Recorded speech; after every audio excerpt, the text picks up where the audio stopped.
Hey folks, Sam Whitfield here. I just wanted to take a moment to say thank you for downloading the audio podcast and listening to the show wherever you may be. I really appreciate it.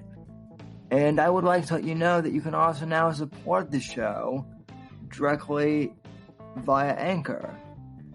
If you go to anchor.fm/Whitfield Report, you can now support the show using Apple Pay or Android Pay on your mobile device, depending on which type of phone you have.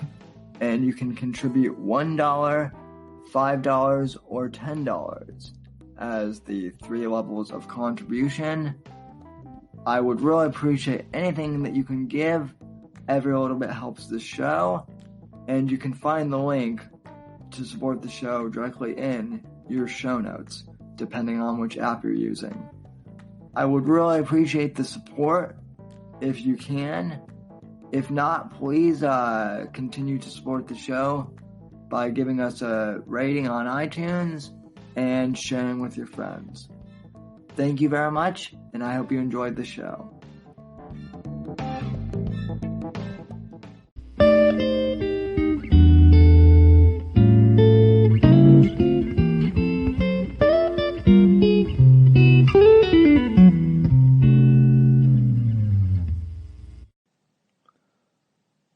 Alrighty then. Good evening, ladies and gentlemen, and welcome to this week's edition of the Whitfield Report. I am your host, Sam Whitfield, broadcasting live from Southern Florida, here at the NGC TV studios.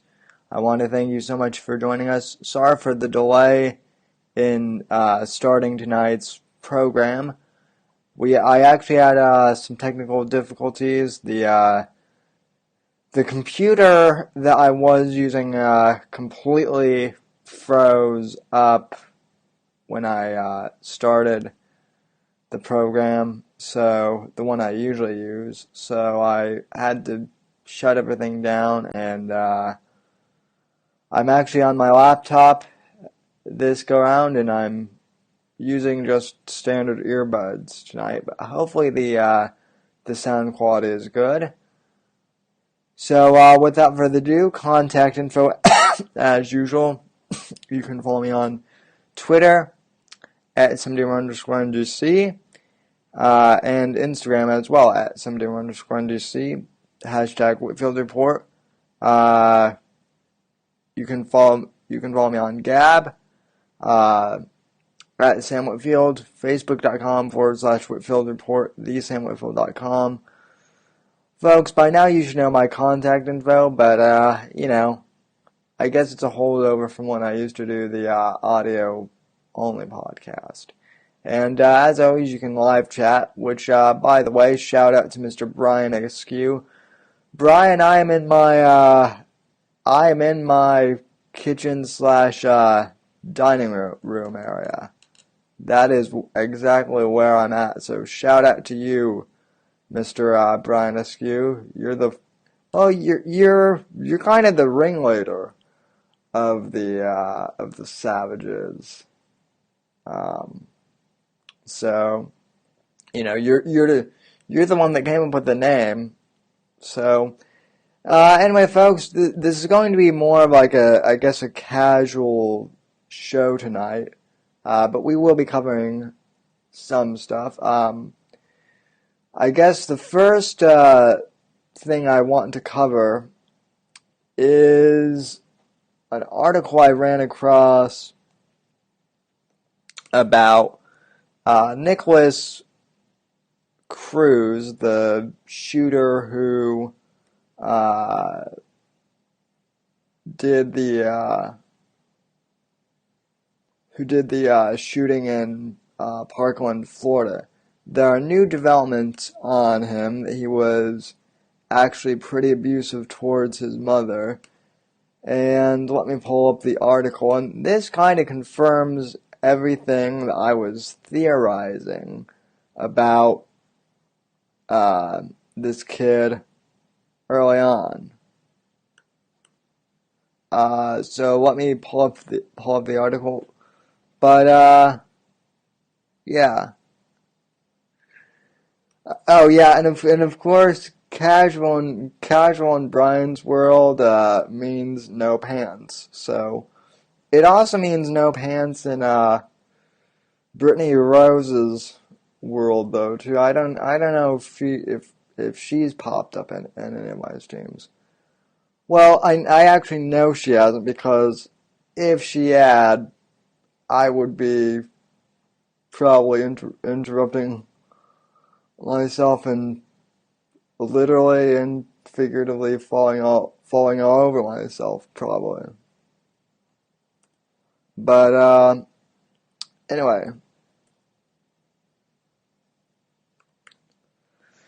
Why am I still getting, whenever I type in the name Nicholas, why am I still getting those Nicholas Sparks results in Google? Okay, found the link. So, folks, this article comes from the Sun Sentinel, which is a publication here in Florida. Shout out to my friend Drina Sixtu, who works for Turning Point USA. She's the one who posted this on her timeline, and I'm going ahead and using this for the purposes of tonight's show. And anyway, yeah, I'll install the driver later. Okay, so now it's so headline: school shooter tormented his mother, yet escorted him to buy an AK-47. Again, not really a surprise, but let's see what this is all about. Okay. By Megan O'Mat's reporter, Nikolas Cruz's mom thought he was too disturbed to ever live on his own, but she took him to buy an AK-47 anyway, according to documents released Friday by prosecutors in the Parkland school shootings. An employee from Gun World of South Florida,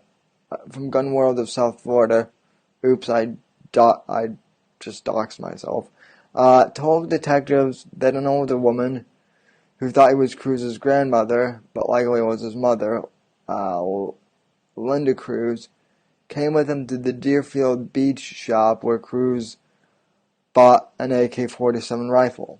He was 18. That woman later called the store and asked that the gun not be released to him if she wasn't present, because he's just young, and I want to make sure he's safe and everything, she told the clerk. But the employee, Kevin Fiante, told her Cruz was 18 and as an adult was legally allowed to pick up the gun unless she believed he was not fit to own one. The woman told Fante, "No, he's fine. I just want to make sure he's safe. You know, he's young, the first gun," he told detectives. Linda Cruz was 68. Linda Cruz was 68 when she died of pneumonia in November of 2017. Her son had turned 18 a year earlier. She had raised him and his brother, both adopted, as a single parent for many years after losing her husband when Nicholas was a tot. Cruz is accused of killing 17 staff and students at Marjory Stoneman Douglas High School on Valentine's Day of this year. Which, when you think about it, folks, is really, that's almost unbelievable when I read that, because with the speed of the news cycle, these days.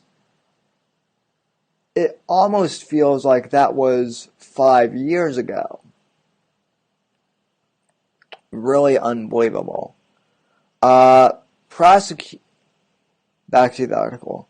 Prosecutors by law are releasing documents to the defense, including witness statements that also must be made available to the media. Nearly 200 pages released Friday revealed the strange dichotomy of a woman who was afraid of her troubled son, yet indulged his passions for guns. Linda Cruz confided to friend Marnie Garvey of Coral Springs that Cruz probably would spend the rest of his life with her and would never be able to be an independent. She just always used to say, I just wanted to get him out of high school. I just wanted to get him out of high school. Garvey told a Broward County Sheriff's office. She said, I know he's never going to be able to move out. School records show Nikolas was found to be developmentally delayed at age 3. He also had a host of other problems, including attention deficit hyperactivity disorder, or ADHD, depression, and an emotional behavioral disability. His mother described him to police as autistic. Garvey said Cruz had screaming episodes and would tell his mother to go fuck herself, and I wish you would die. He pushed her, you know? He was very violent with her, Garvey said. By the way, folks, this is the biggest crock of shit ever.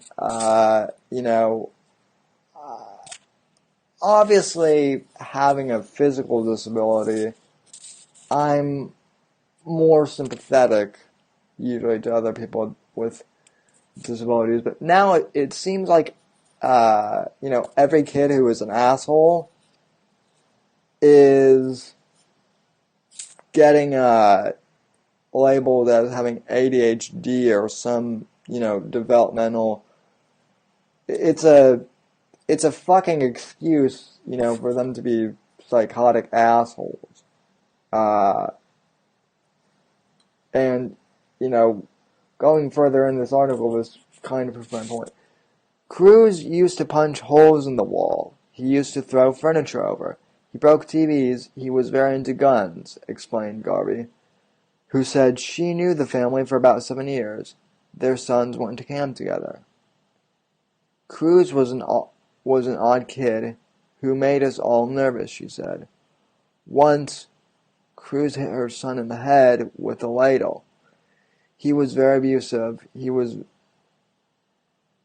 a rough kid.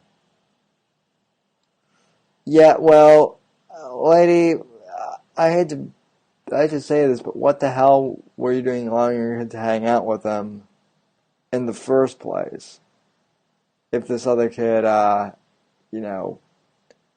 was beating your kid. Just seems a little fucked up in my book. Garvey said Linda Cruz used to whisper in the house so Nikolas didn't hear her talking because she was afraid of his obsession with guns. Yet Garvey told detectives his mother was the one who took him for the gun. Paul Gold, a former neighbor of the Cruz family, told investigators Linda Cruz was a caring mother but was overwhelmed by 2 sons with behavioral problems. Nikolas had terrible emotional problems and he had trouble controlling his temper. He said Nikolas could be very sweet but then would freak out and start throwing things and breaking things and starting and holding his ears and screaming. Yeah, Brian, I'm right with you here. That's my whole entire point. Brian in the chat, for those of you listening on the audio podcast, says, "Who cares? He was an adult. What if he took a bus? Do we blame the bus driver?" Yeah, exactly. This is my this is my fucking problem with you know, all these ADHD, all these cognitive, disability labels. We're not. You can almost diagnose any asshole with anything these days and have it be an excuse. Okay. Nikolas knocked some of his mother's teeth out, and she was still paying the $2,000 dental bills when she died, according to the testimony of a cousin of Linda Cruz. Yeah, folks.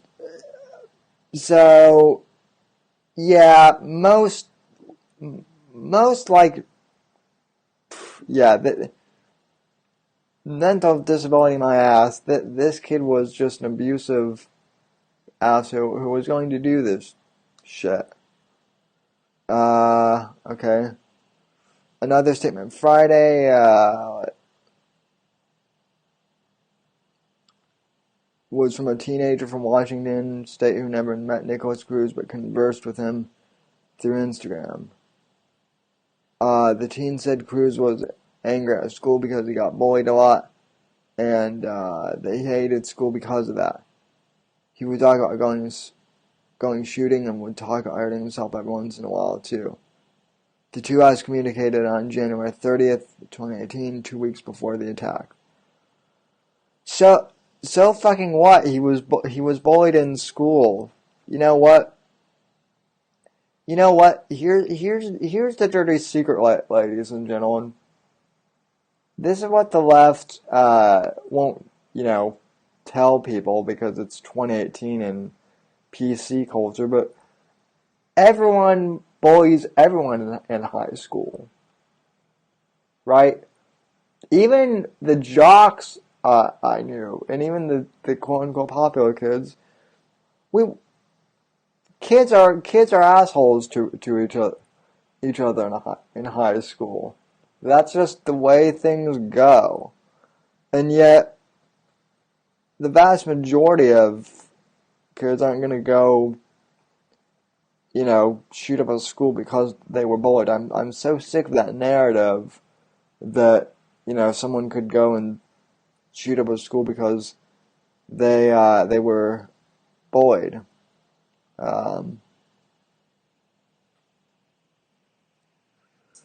Yeah. Well, yeah. Yeah. Yeah, bro. Well, also, Gabe, so Gabe says, I feel like a father now might have raised a red flag. Well, that's the problem, too. This is a direct criticism of feminism. I'm not trying to make it about that, but this does go to show that this kid could have, used a father figure. He probably could have used an ass whooping, too. I mean, I know this is 2018, and in terms of millennials, I'm kind of like an older millennial, and this is going to kind of sound archaic, but I was spanked as a kid when I got in trouble, folks. And, I didn't get spanked very often, but when I did, I learned to behave. So therefore, I didn't get spanked very often. It works. Now that doesn't mean beat your kid with like a bat or something, but a light spanking has never hurt a kid. In fact, it's not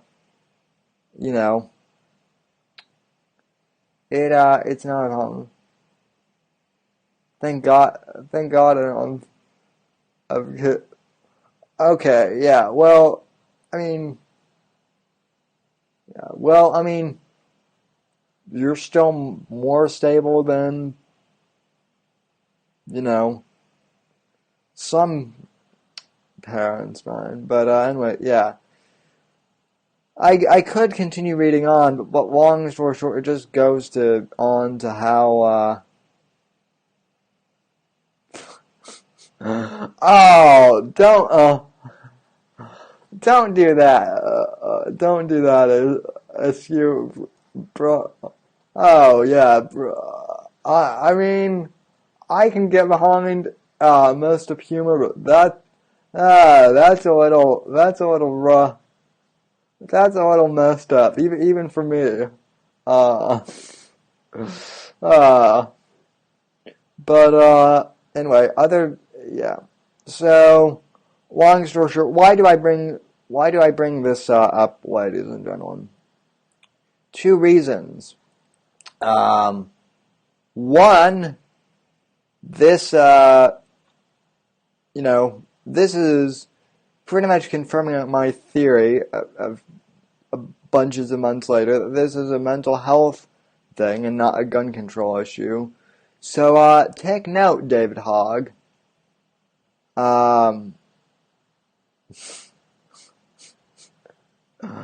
Yeah, Benjamin has nothing on you after that. But yeah, this just goes to prove my theory that the whole, gun control thing is, it's a farce.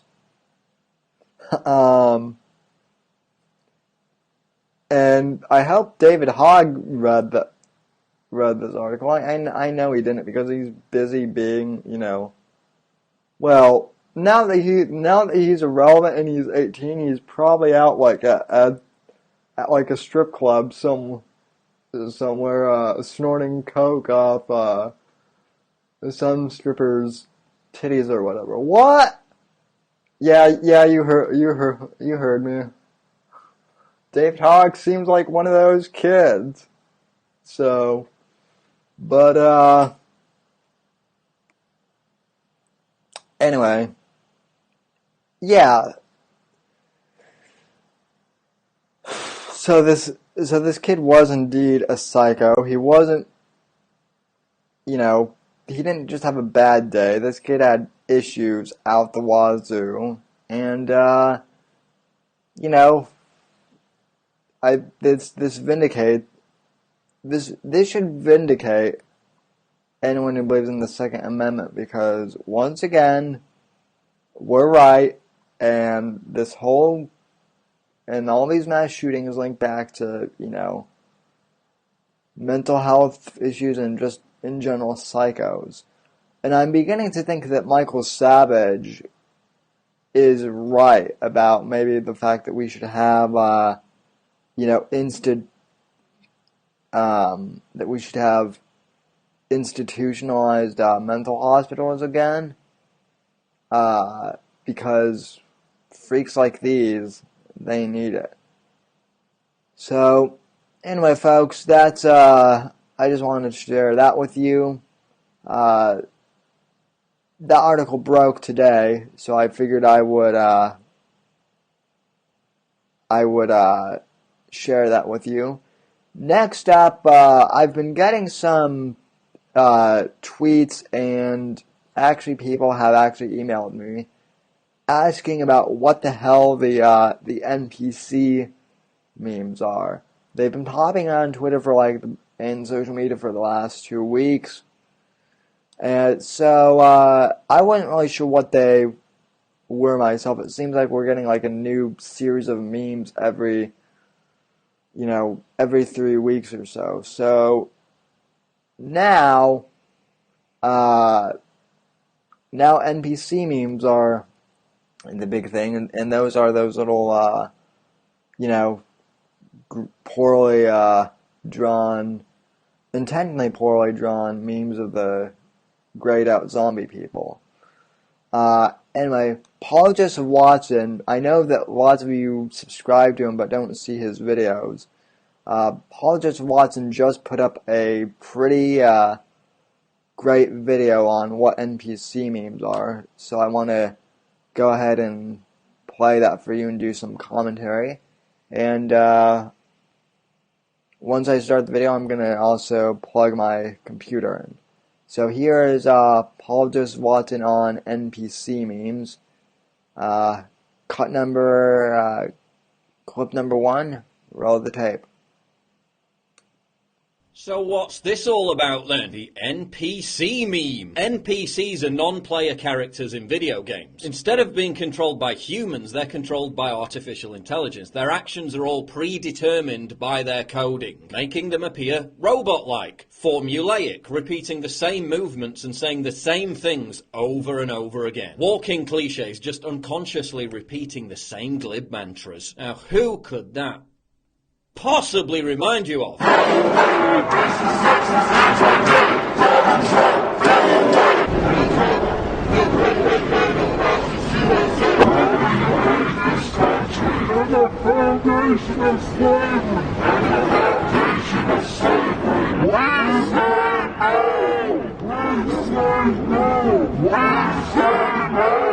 Believe all women. Real quick, I just have to say that hang on, let me scroll back a bit.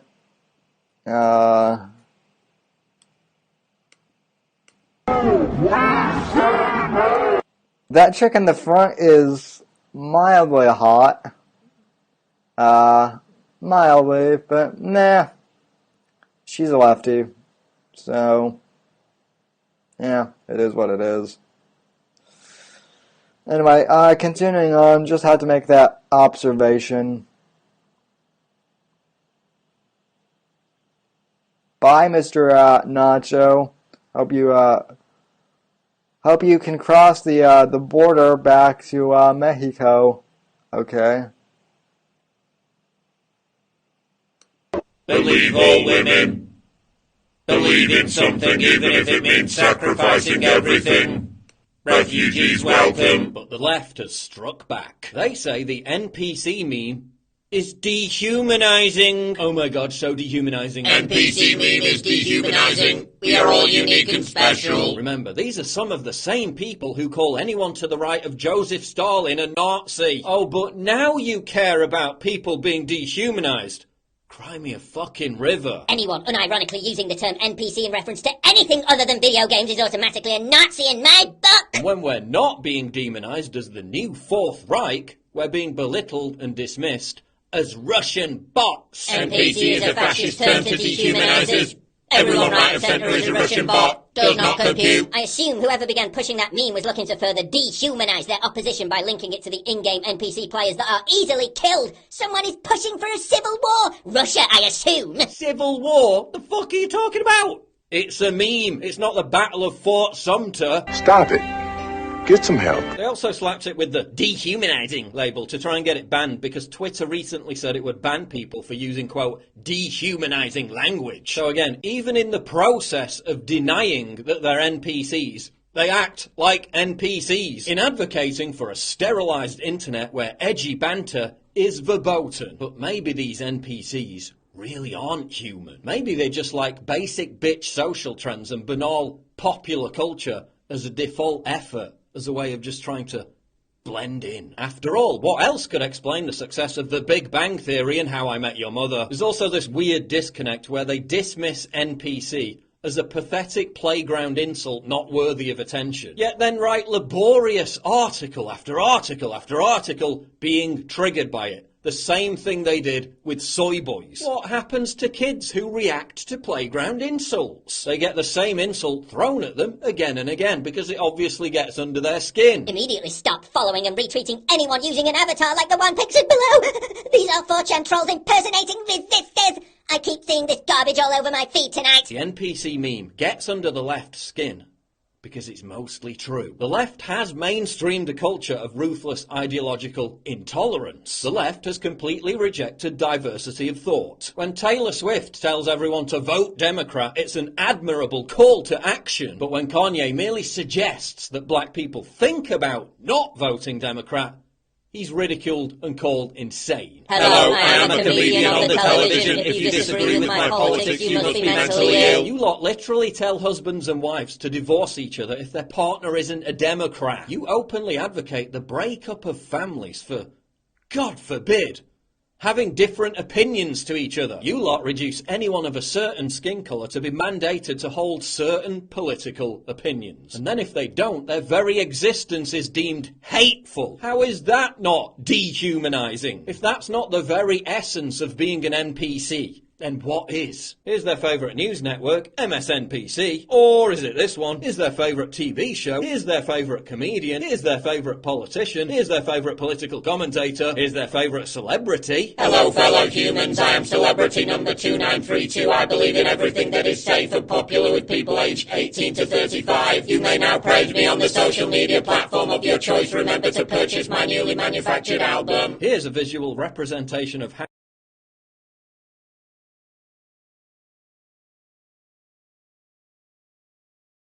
Real quick, I just gotta say I love Paul Just Watson's NPC impression / the Borg.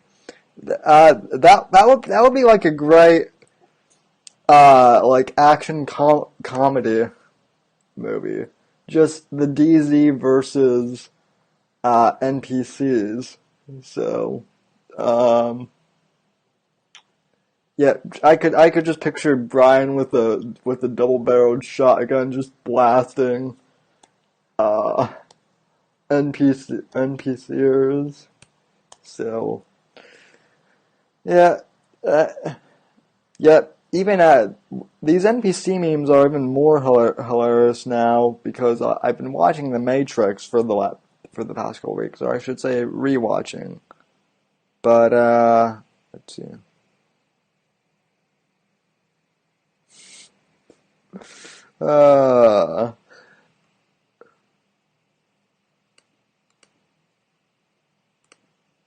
Twitter works. I agree. Our agreement with each other's views means we are right and the other side's evil hatred must be stopped. Well, I got all of these accounts suspended, but why do I still feel so empty and pathetic? Here's the Krasenstein twins. Here's their arch enemy. Black not equal Democrat. System error. Here's God only knows what this is. And here's what happens to anyone who suggests that maybe Trump isn't the new Hitler. Rape is bad. Orange Man is bad. I'm still waiting for someone to tell me what I am outraged over today. I follow such a diverse range of people, and for me this is what Twitter is all about. Get out of your echo chambers and start listening to unique and individual voices. I agree with whatever Twitter terms of use says I should agree with. As Evan James writes, the NPC meme is a response to something real, something that snarky liberals and even leftists increasingly fail to notice. In short, it is a tragicomic acknowledgement that things are not okay, that we are all NPCs to one degree or another because we're all in bondage. The NPC meme lampoons our tendency to consume the products of mass culture precisely because they are easy to process, requiring neither personal effort nor prior learning. Serious cultural engagement focus. It nevertheless has a rejuvenating effect, whereas the passive consumption of mass culture leaves us more enervated than before. And the same goes for political opinion. For those of you listening on the audio podcast, you have to see some of these NPC memes. I know the idea that they were making video edits of the NPC memes. Those are brilliant, if I do say so myself. Absolutely, just brilliant. I will get into the DZ again here soon. You guys, it's an endless chat stream, and I'm like in 50 of them already. We need to do more live hangouts. That's what we need to do. So. It takes a modicum of research and a small step beyond superficial thinking to understand that no, not everyone who doesn't have hashtag FBPE or a blue wave in their profile is an alt-right neo-Nazi. And no, Donald Trump isn't leading America into a dystopian nightmare where the planet's oceans boil over and women who have abortions are sent to concentration camps. You are fake news. Everyone freaked out over the EU planning to ban memes. Twitter is already banning NPC memes and the accounts of people who post them. Oh, you can make your avatar a Trump orange or a Cheeto, all day long, you're not going to get banned. Of course, we all know why the left wants to ban memes. Because the left can't meme. That's not just a cliche. They admit to it. A study undertaken by researchers at University College London found that the most effective memes largely originated in two places: the Donald subreddit and 4chan. A Vice write-up of the study acknowledges that the most, quote, effectively spread memes originated on the Donald and Pol. That's why they want to ban the NPC meme. Not because it's dehumanizing. They dehumanize us at every available opportunity. They want to ban it because it's effective, and they have no adequate way of responding. Because they can't meme. They can't meme because memes incorporate edgy humour. Oh my god, so edgy. The left is incapable of edgy humour because they're always walking on eggshells. They're always terrified of offending someone. That's how they ruined comedy. Oh, this meme's dead now. You talked about it. You kill more memes than PewDiePie. Shut up. As I've explained before, with facts and evidence, I don't kill memes. I send them into space. I'm the SpaceX of memes. Give people more credit. I've killed fewer memes than the amount of Native American DNA in Elizabeth Warren's blood. So yes, the NPC meme is funny and effective because it's mostly true. That's why they hate it. That's why, with the midterms just a few weeks away, and with the walk away movement growing, the NPC meme freaks them out. Please click the big red button to subscribe. It really helps me when you do that. And click the bell to allow notifications so you never miss a new video. Yeah, well, I already did that, Paul. Anywho, so, what about that Stormy Daniels chick, ladies and gentlemen? Did Trump mean to say horse face or whore's face? I think it's whore's face myself. I mean, depending on which device he was tweeting on, whether it be Android or iPhone, it could have been a mistake. It could have meant whore's face and it autocorrected to whore's face. Okay.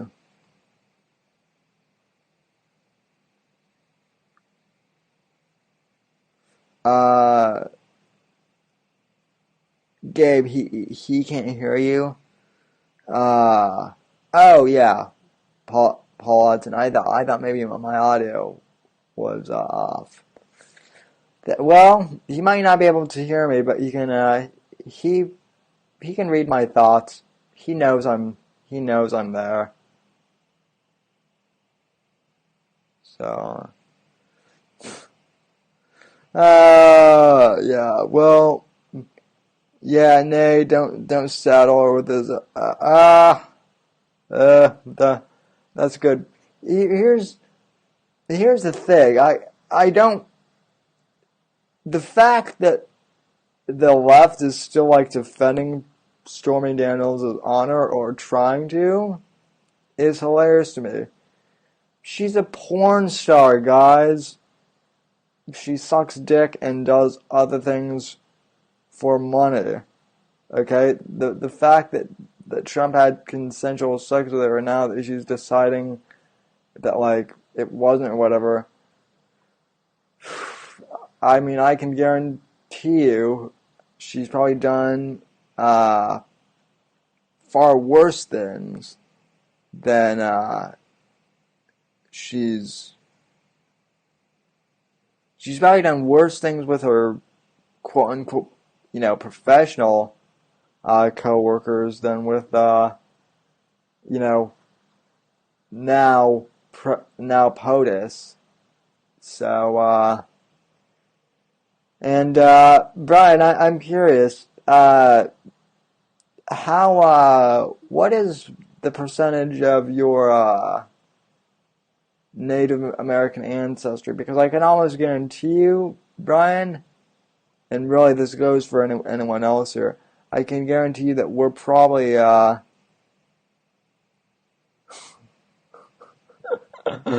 can guarantee you that we're all probably more Native than they are. Oh yeah, Gabe, thanks for correcting me. Yeah. Porn participant. Star gets thrown around more than they do. So, Brian, my ancestors killed Indians. So did mine, Brian. So did mine. But yeah, whatever. Between Stormy Daniels and Elizabeth Warren, whatever blue wave the Dems thought they were going to mount is basically dying. It's dead. It's not coming back anytime soon. So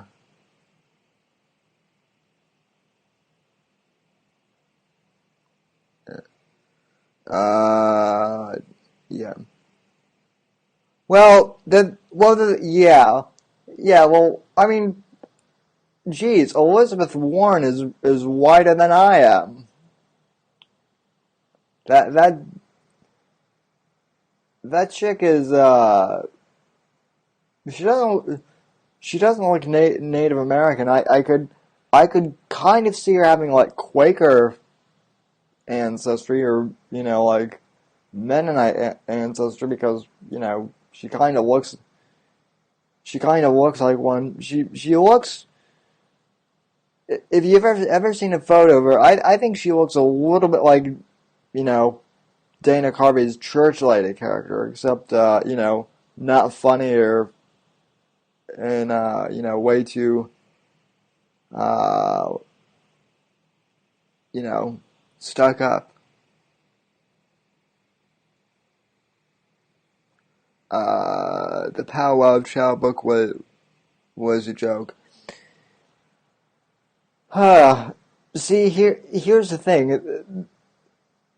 I guess here's the beauty. I was listening to Rush Limbaugh's show on Thursday, and a bunch of Native Americans actually called in and said that everyone in the Native American community is pretty pissed off at Elizabeth Warren.